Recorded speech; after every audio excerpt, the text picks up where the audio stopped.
इस video lecture में हम डिस्कस करेंगे question related to user defined function. आप रियल टाइम में कैसे यूज़र डिफाइंड फंक्शन डेवलप करेंगे और इंटरव्यू में भी कैसे क्वेश्चन पूछा जाता है।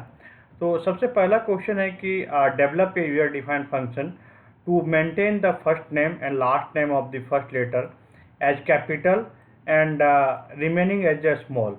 सो कोई भी नेम है उसका फर्स्ट लेटर कैपिटल होना चाहिए और दी लास्ट लेटर और रिमेनिंग लेटर हमेशा स्मॉल होना चाहिए। ये स्टैंडर्ड फॉर्मेट हम लोग यूज करते हैं रियल टाइम में।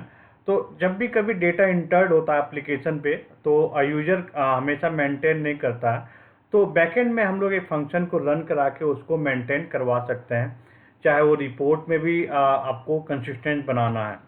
तो इसके लिए हम एक फंक्शन क्रिएट करते हैं जिसका नाम देते हैं गेट स्टैंडर्ड नेम। और यहाँ पे हम लोग कोई भी हार्ड कोडेड वैल्यू नहीं है, हम ये जो इनपुट पैरामीटर कुछ भी पास करते हैं यहाँ पे। और रिटर्न में क्या होता है होगा, यहाँ पे हम वेयर केयर 100 करेंगे जो भी रिटर्न डेटा टाइप है। उसके बाद आपको यहाँ पे एज बिगिन करके रिटर्न में आपको लॉजिक लिखना है। ये बेसिकली फंक्शन क्या रिटर्न करेगा, ये रिटर्न के बेसिस पे ही आउटपुट आता है। तो हम यहाँ पे सिलेक्ट कर रहे हैं अपर केस, जो भी नेम पास करेगा। फॉर एग्जांपल केविन पास कर रहा है तो केविन का फर्स्ट लेटर के हम लोग अपर में कन्वर्ट कर देंगे। अपर एक फंक्शन होता है, कोई भी लेटर आप पास करेंगे इसको आपको अपर केस में दे देगा। जैसे कि आप इस टेबल में आप कोई भी कॉलम को पिक करके, जैसे कि मैं यहाँ पे अपर लिखता हूँ, अपर लेके मैं यहाँ पे फर्स्ट नेम लिखता हूँ तो पूरे फर्स्ट नेम को ये अपर कर देगा। कोई भी फर्स्ट नेम का जो भी वैल्यू है उसको ये कन्वर्ट कर देगा अपर में। तो इसीलिए इसी को अपर बोलते हैं। आप देख सकते हैं पूरे अपर केस है, उसको लोअर में करना, लोअर लेटर में तो लोअर लिखना होता है। ये बिल्ट इन फंक्शन है। उसके बाद सब स्ट्रिंग फंक्शन बेसिकली यूज होता है दूसरे वैल्यू को ट्रिम करने के लिए। तो ये कॉलम का नाम है और कहाँ से स्टार्ट करना चाहते हैं। तो पहला वैल्यू ऑलरेडी हम लोग ट्रिम कर चुके हैं लेफ्ट से। रिमेनिंग वैल्यू को हमको ट्रिम करने के लिए हम लोग सेकेंड पोजीशन करेंगे और कहाँ तक जाएगा और जितना लेंथ होगा। तो ये फंक्शन को जब इंस्टॉल करके आप इसको कॉल करेंगे तो आपको हमेशा डीबीओ डॉट करना है।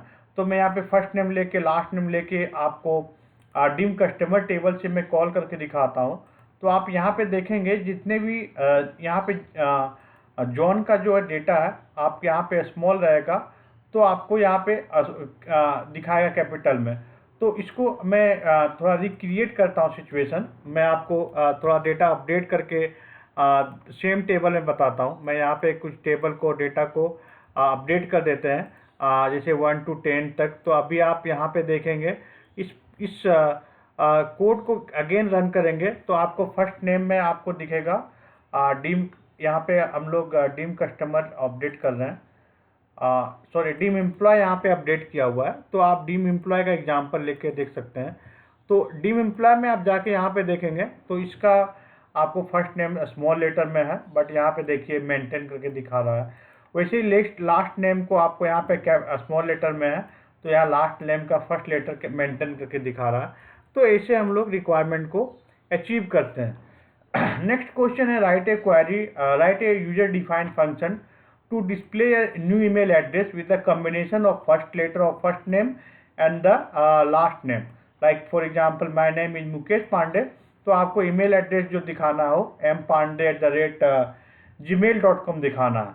तो इसके लिए हम पहले फंक्शन क्रिएट करते हैं। आपको फंक्शन ऑलरेडी डेटाबेस में है तो इसके थ्रू क्या होगा, फंक्शन को पहले ड्रॉप होगा फिर रिक्रिएट होगा और यहाँ पे कस्टमर की पास कर रहे हैं और रिटर्न डेटा टाइप यहाँ पे वेयर केयर 2000 रख रहे हैं। आप एन वेयर केयर भी रख सकते हैं। और यहाँ पे दो वेरिएबल डिक्लेयर करते हैं, ईमेल एंड लॉगिन, और उसको हम लोग एम्प्टी करते हैं। तो लॉगिन में जो भी lower case of the first letter का रखते हैं और लास्ट नेम का कंप्लीट लेटर रखते हैं by using the concatenate function. तो यहाँ पे एक हमारा जो भी न्यू ईमेल एड्रेस का एंटी आईडी होगा वो जनरेट हो जाएगा, बट आपको उसको ईमेल एड्रेस में रिप्लेस करना है। तो स्टफ फंक्शन एक होता है जो बेसिकली हम लोग यूज करते हैं रिप्लेसमेंट का।